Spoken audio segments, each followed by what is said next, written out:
In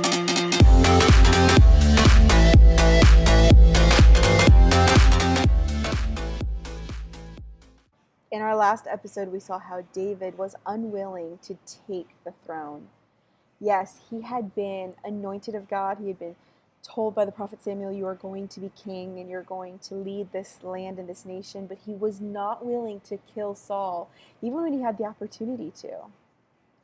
But we kind of see that Saul actually is critically wounded on the battlefield between him and the Philistines. He's quite hurt, but he's afraid that the Philistines could find him and do terrible things to him. And so he chooses to fall on his sword, and that's how he dies. And it's kind of a sad way to end his legacy.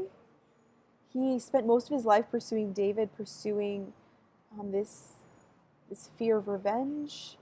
He just lived kind of tragically. But in his death, now there is David and what's going to happen.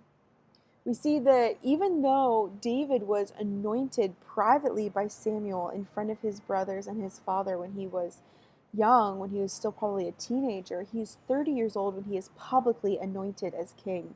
It's a good gap in between there. So what does he do with that gap? We see that he served faithfully. He went into battles. He learned the art of war, which was necessary for a king. He did not seek his own glory, even though he could have. He let the Lord lead him. He continued to fight when it was right, but he did not fight when it was not right. So now David is king, but just because he's been publicly made king does not mean that it's easy. He still has some leftover wars to fight, and he takes on these battles with the Philistines because there is some leftover business between the house of Saul and Philistines.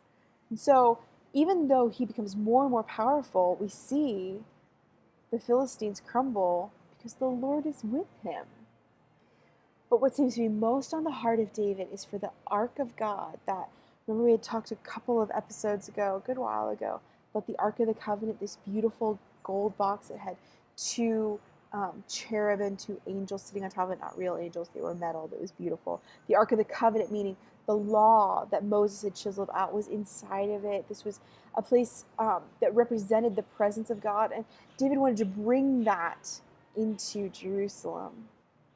And we also see that he wants to build not a tabernacle, but a temple for the Lord. So the Ark of God, the presence of God, so to speak, was living in a tent, and this displeased David. And he comes to the Lord and says, why should I be living in a palace? Why should I be living in a house of cedar when the Ark of God, the presence of God, is living in a tent? I want to build this beautiful temple.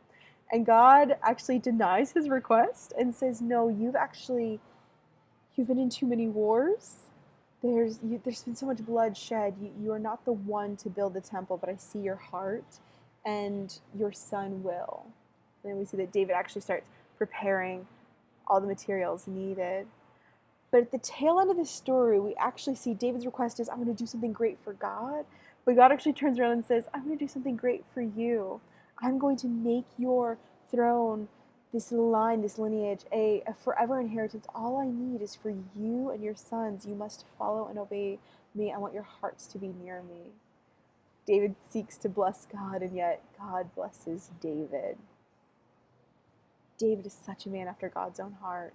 You can learn so much from him, and I encourage you to really read 1st and 2nd Samuel. It's fascinating and a wonderful picture of what it looks to be someone who follows hard after the heart of God.